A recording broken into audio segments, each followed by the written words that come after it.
সুপ্রিয় দর্শক, আমি আছি ঢাকা দোহার মইনুট ঘাট পদ্মা নদীর তীরে।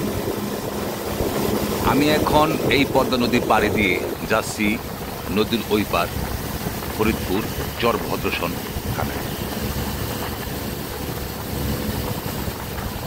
বিশাল এই পদ্মা নদীর যে ভয়াবহ ঢেউ ছিল, এখন সেই পদ্মা নদীর ভয়াবহতা আগের মতো নেই। পদ্মা নদীর চারপাশেই চর জেগে ক্রমেই এই নদী একেবারে ছোট হয়ে আসছে। নেই সেই আগের মতো নদীর নাব্যতা, নেই সেই আগের মতো পদ্মা নদীর ঢেউয়ের গর্জন।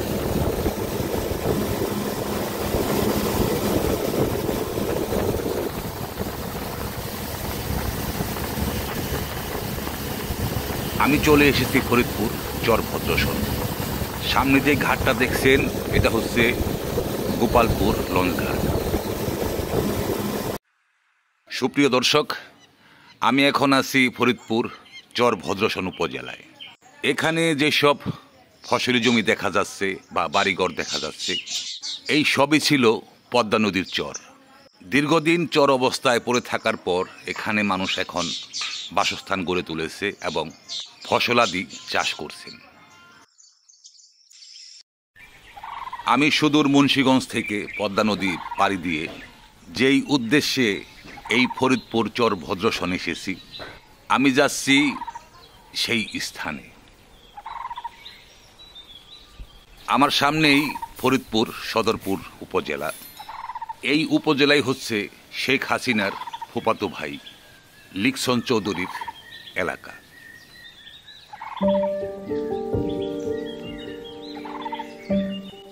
যেই উদ্দেশ্য নিয়ে ফরিদপুর এসেছি, আমি আছি এখন সেই বাড়িতে। আমাদের আসার আগমনকে ঘিরে এই বাড়ির গৃহকর্তা বা গৃহিণীরা মেহমান আপ্যায়ন করতে খুব তোড়জোড় করে ভালো মন্দ রান্নাবান্না করছে।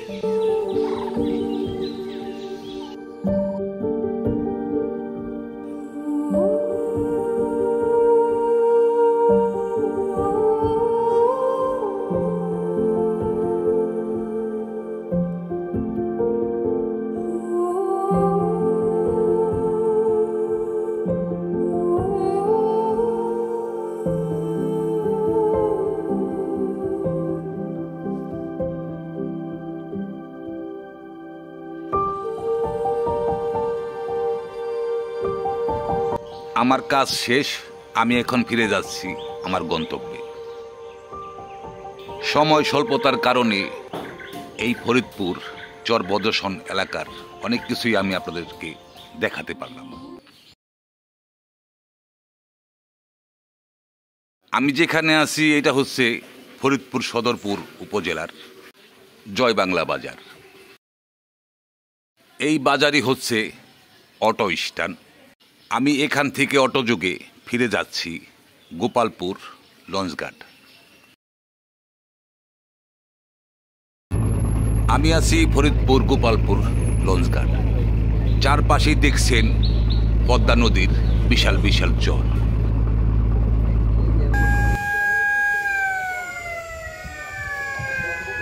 আপনারা দেখছেন ফরিদপুর গোপালপুর লঞ্চ ঘাটের চিত্র। আমি এখান থেকে স্পিড বোটে ফিরে যাচ্ছি দোহার মইনুট।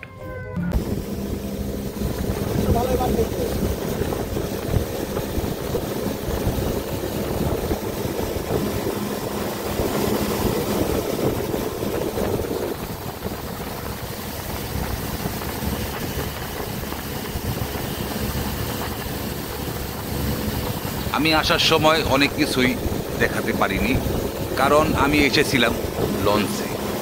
এখন যাওয়ার সময় আমি ফিরে যাচ্ছি স্পিড বোটে, তাই অনেক কিছুই স্পষ্টভাবে আপনাদেরকে দেখাতে পারি।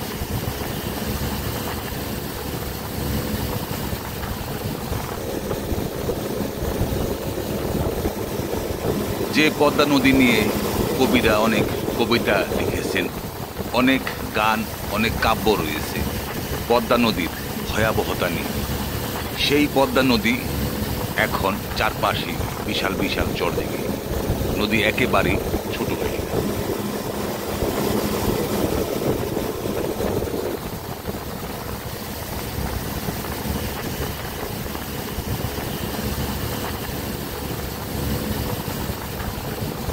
এক সময় এই পদ্মার ঢেউ দেখে মানুষের অন্তর কেঁপে গলা শুকিয়ে যেত ভরে। এখন আর আগের মতো সেই পদ্মার ঢেউ নেই। হারিয়ে গেছে পদ্মার সেই ভয়াবহ রূপ, হারিয়ে গেছে পদ্মার সেই নাব্যতা। নদীর মাঝেই জেগে উঠেছে বিশাল বিশাল চর। আমি এই বিশাল পদ্মা নদী পাড়ি দিয়ে চলে এসেছি ঢাকা দোহার মইনুর ঘাট। আমি ফরিদপুর এবং পদ্মা নদী ভ্রমণ করে চলে যাচ্ছি এখন আমার নিজ গন্তব্যে। পরবর্তী নতুন ভিডিও পেতে চ্যানেলে সাবস্ক্রাইব করে যুক্ত থাকবেন। সাথে থাকলে পাশে পাবেন। সকলে ভালো থাকবেন, সুস্থ থাকবেন। আল্লাহ।